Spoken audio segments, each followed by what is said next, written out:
বলে যাও। আমি জাস্ট টিয়ারশেলের শব্দগুলো শুনবার জন্য। তুমি কে আমি কে? রাজাকার রাজাকার। তোমার বাবা আমার বাবা রাজাকার রাজাকার। তার মানে তারা নিজেদেরকেই রাজাকার হিসেবে পরিচয় দিল। আমি তো তাদের রাজাকার বলিনি।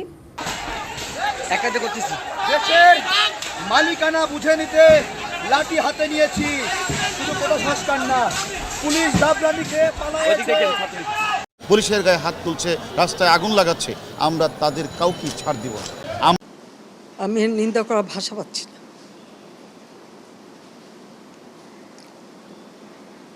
আপনার ধন্যবাদ। আমি এখানে ইংরেজি ডিপার্টমেন্ট 12 স্টুডেন্ট। তো আমাদের এখানে যে ঝামেলাটা হয়েছে, এখানে অ্যাকচুয়ালি আমাদের কর্মসূচি ছিল অবস্থান কর্মসূচি। কোটা সংস্কার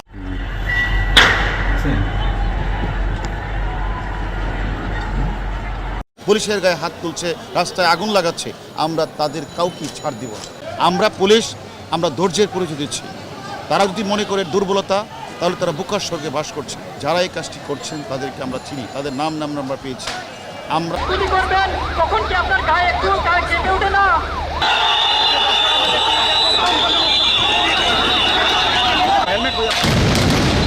একবার যখন আমরা রাস্তায় নেমেছি তখন আমাদের বড় ভাই বোনদের ন্যায় বিচার পাইয়েই ছাড়বো, এটা আমাদের প্রতিশ্রুতি। আমরা দেশের জন্য রক্ত দিব, আমাদের কিছুই যায় আসে না, আমরা মেধা শহীদ হব।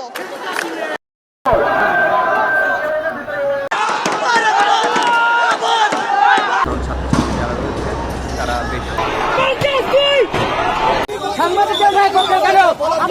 সাংবাদিকের গায়ে কচ্ছপ কেন? সাংবাদিকের গায়ে কচ্ছপ কেন মারা হলো? আপনি কচ্ছপ কেন? সাংবাদিকের গায়ে কচ্ছপ কেন মারা হলো? সাংবাদিকের গায়ে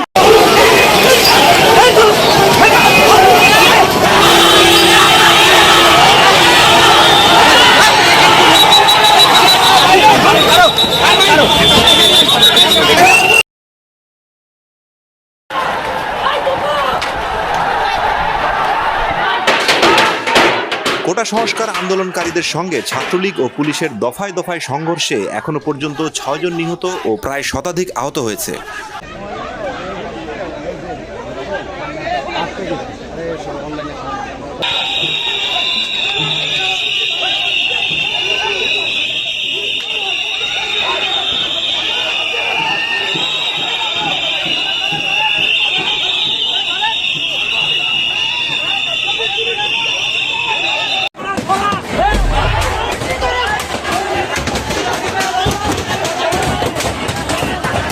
আমার কথা শুনবার জন্য আপনাদের স্বাগত জানাই। কেউ কেউ মনে করছেন বাংলাদেশের পরিস্থিতি শান্ত হয়ে গেছে, স্বাভাবিক হতে শুরু করেছে, কিন্তু আমি যেটা দেখি সেটা যে গভীর সংকটে বাংলাদেশ, এবং এই সংকট দিন যত যেতে থাকবে গভীর থেকে গভীরতর হবে।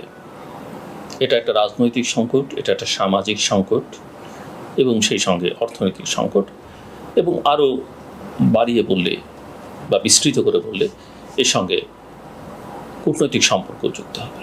গত কয়েকদিনে যা ঘটেছে সেটা কাঙ্ক্ষিত তো নয় বটেই, অমানবিক, হৃদয় বিদারক।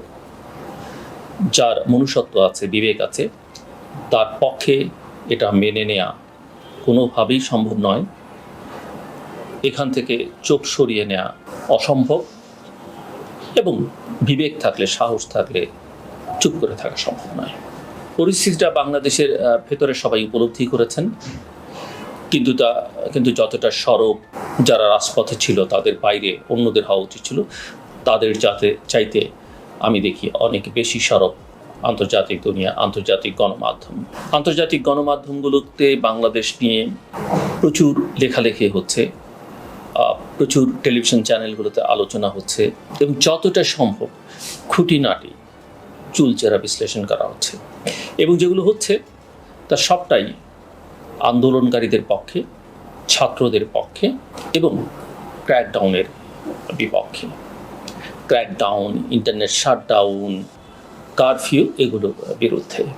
প্রচুর ভিডিও আমরা সোশ্যাল মিডিয়াতে দেখতে পাই, এখনও সব হয়তো বেরোচ্ছে না, সেগুলোকে যাচাই বাছাই করে আন্তর্জাতিক গণমাধ্যমগুলো প্রচার করছে।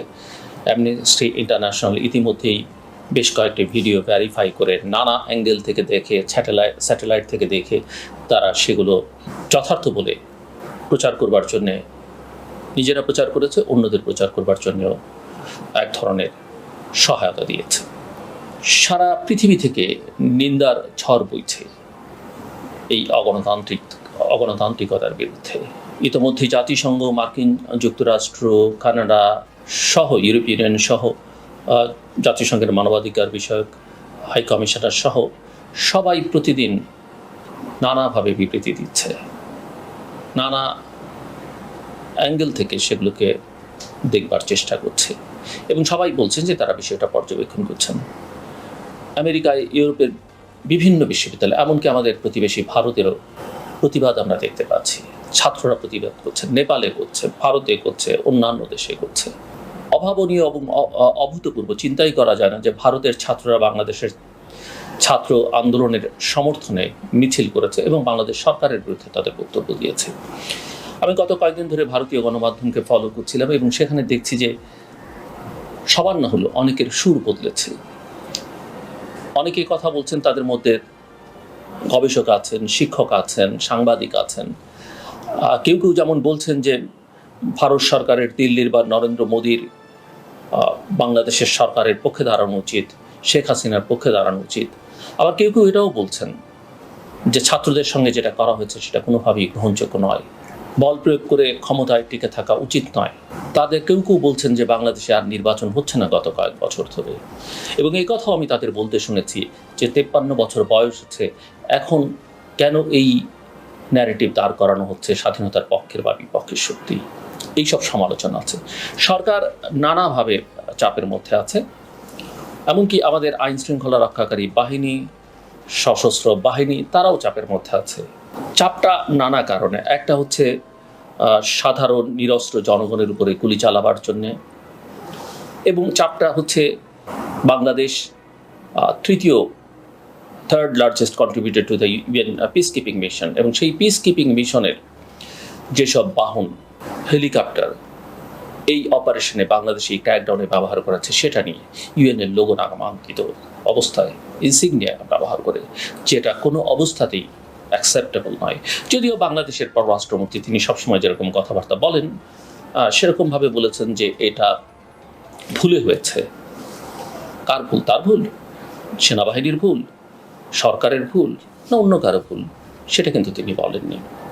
আপনারা লক্ষ্য করলে দেখবেন যে বাংলাদেশের পররাষ্ট্র দপ্তর, বিশেষ করে পররাষ্ট্রমন্ত্রী, এই ঘটনাবলীর একটা পর্যায়ে বিদেশি ডিপ্লোম্যাটদের ডেকেছিলেন, যারা অ্যাম্বাসাডার আছেন, হাই কমিশনার আছেন।